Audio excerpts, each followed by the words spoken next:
Bienvenue dans Grand Format. Les lacs alpins sont prêts pour vous recevoir. Par exemple, le lac d'Annecy a déjà dépassé les 20 degrés, peut-être 24, 25 en cette mi-juin. Et c'est vrai, Sébastien Germain, vous êtes journaliste à Huit-Pont-Blanc. C'est un véritable écosystème à part. Pourquoi ce sujet vous a intéressé? Alors, vous l'avez dit en début d'émission, l'été arrive, les températures commencent à être assez agréables. Et j'avais envie de voir un petit peu ce qui se passait derrière. On sait l'importance, on connaît l'importance des lacs ici en Savoie-Mont-Blanc. Donc voilà, savoir un petit peu les personnes qui travaillaient sur le lac, qui travaillaient en fonction du lac. Donc il y a beaucoup de choses à dire et à faire. Alors l'actualité de ces lacs alpins a été marquée par un escargot et par un canard. On appelait ça la puce du lac, ce qui pouvait créer une maladie très grave, une dermatose, comme l'appelaient effectivement les différents dermatologues qu'on a pu rencontrer. Le problème est-il encore d'actualité ou pas? Vous avez mené votre enquête, on regarde votre reportage.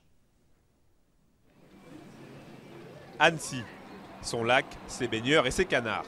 S'ils font souvent le bonheur des tout-petits, les canards sont aussi porteurs d'une puce qui, l'été venu, peut venir gâcher les moments de baignade.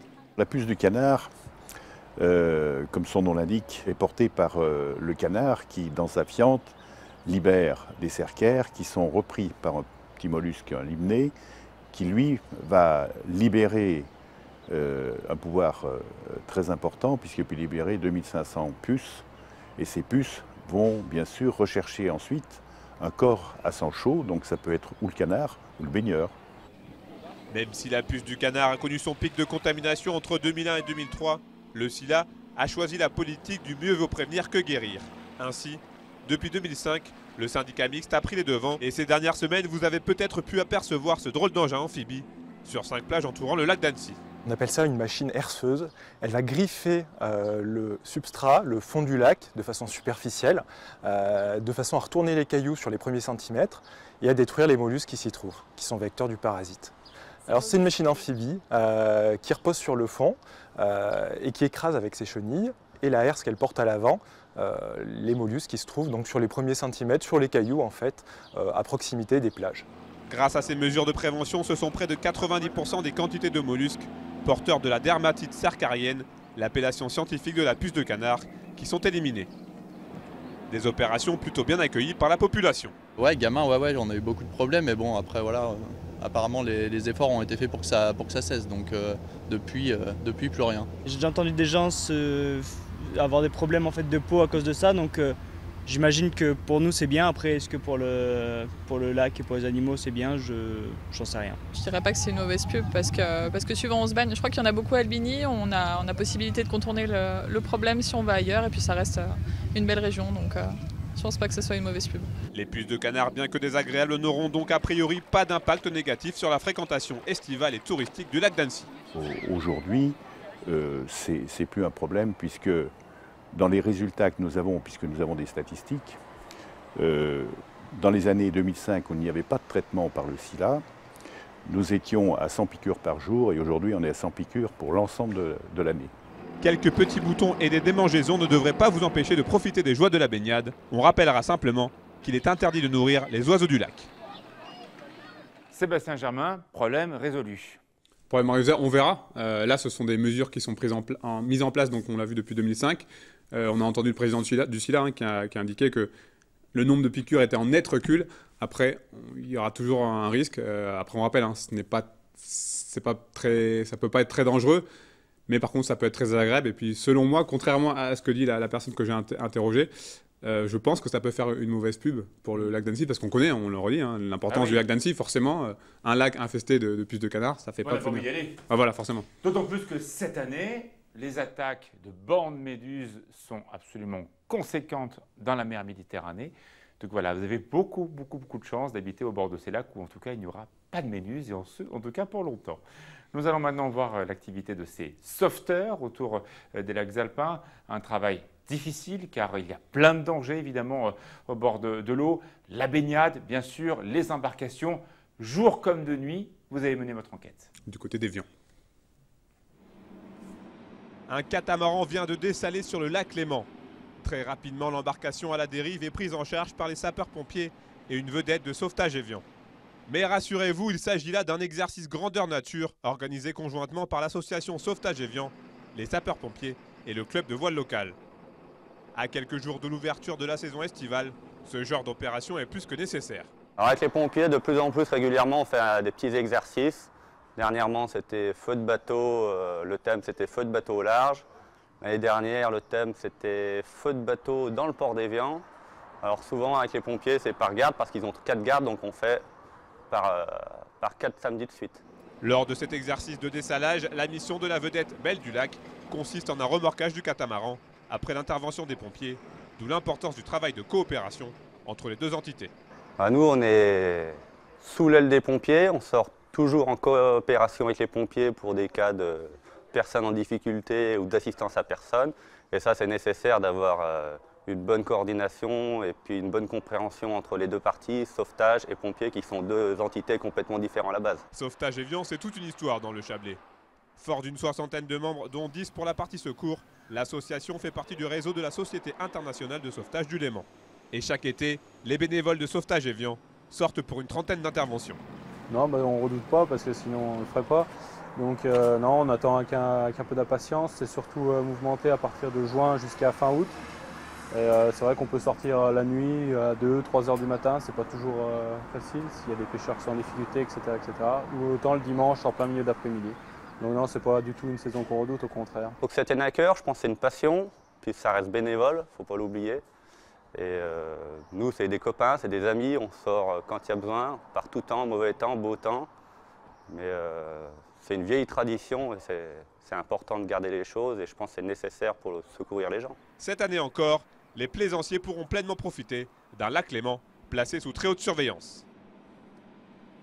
Alors, très haute surveillance, Sébastien, on va en parler dans quelques instants aussi, parce qu'il y a des brigades de prévention pour toutes les problématiques liées à des conflits d'usage sur le lac. C'était l'information de la semaine dernière. Le Conseil d'État a cassé un arrêté du tribunal administratif interdisant le jet ski. Il faut quand même rappeler que côté suisse, le jet ski est complètement interdit. Donc là, il y a une tolérance parce qu'on est dans un vide juridique, mais on peut quand même faire du jet ski côté français du lac. Ça va rajouter une problématique, notamment pour les sauveteurs. On sait le combat de Pascal Garnieri, il me semble. On avait fait un reportage il y a quelques années. Et c'est vrai que cette interdiction d'interdire le jet ski qui saute, ça pourrait poser des soucis. Là, c'est vrai qu'on a essentiellement travaillé. C'est un vrai vide juridique là. Voilà. Cet été, en plus, ça ne durera peut-être pas, mais en tout cas cet été, vous pouvez faire du jet ski à vos risques et périls. Complètement. On a vu là, avec les sauveteurs, c'était beaucoup de cas de bateaux de plaisance. Mais voir comment on peut réagir avec un jet ski, un engin qui est assez dangereux, qui est assez rapide, assez puissant, ça serait une vraie problématique pour cet été. Mais on le rappelle, n'allez pas du côté suisse, c'est totalement interdit. Alors justement, il y a des brigades d'intervention qui protègent bien sûr tous ces magnifiques lacs alpins, surtout de ne pas les polluer, de protéger aussi la faune, la flore. Comment ça marche? On regarde votre reportage.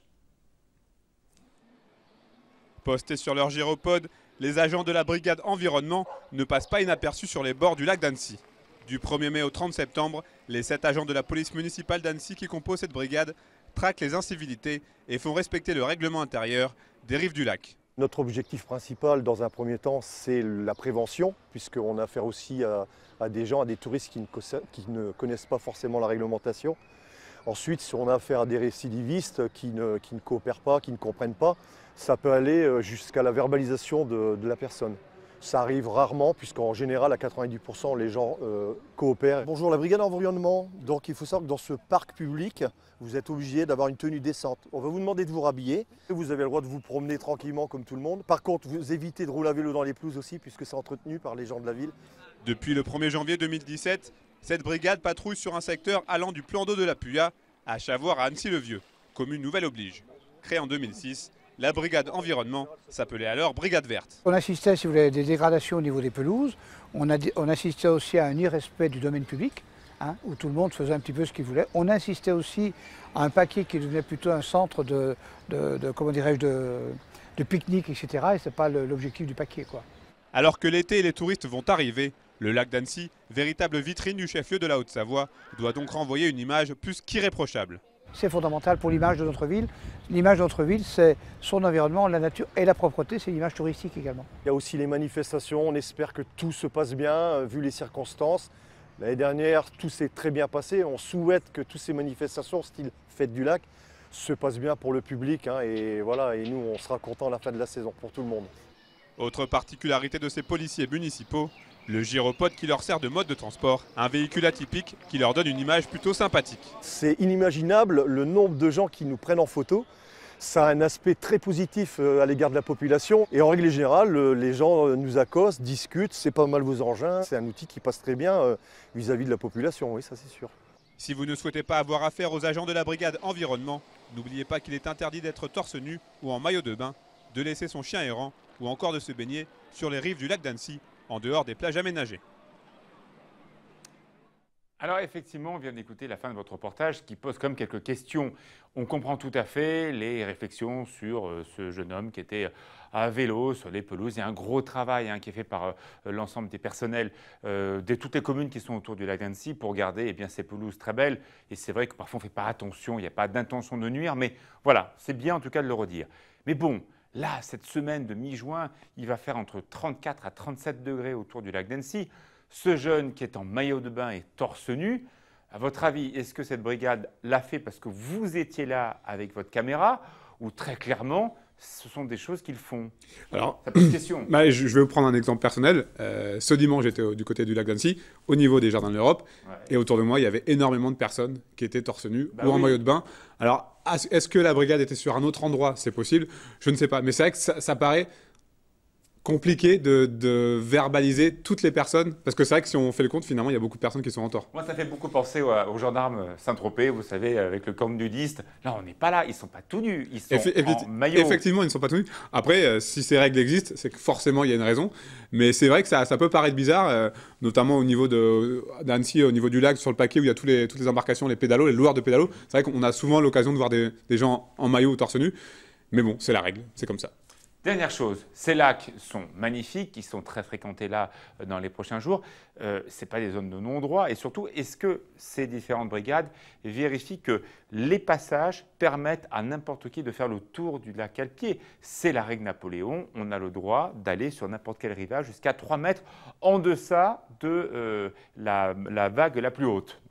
Logiquement, oui. Après, c'est vrai que ce lac, en tout cas le lac d'Annecy, on sait que c'est un véritable écrin pour la ville d'Annecy, la commune nouvelle, et on l'a vu dans le sujet, depuis le 1er janvier 2017, leur zone d'activité à cette brigade, elle est beaucoup plus grande qu'avant, donc ça fait beaucoup de travail, mais normalement tout se passe bien du côté du lac d'Annecy en tout cas.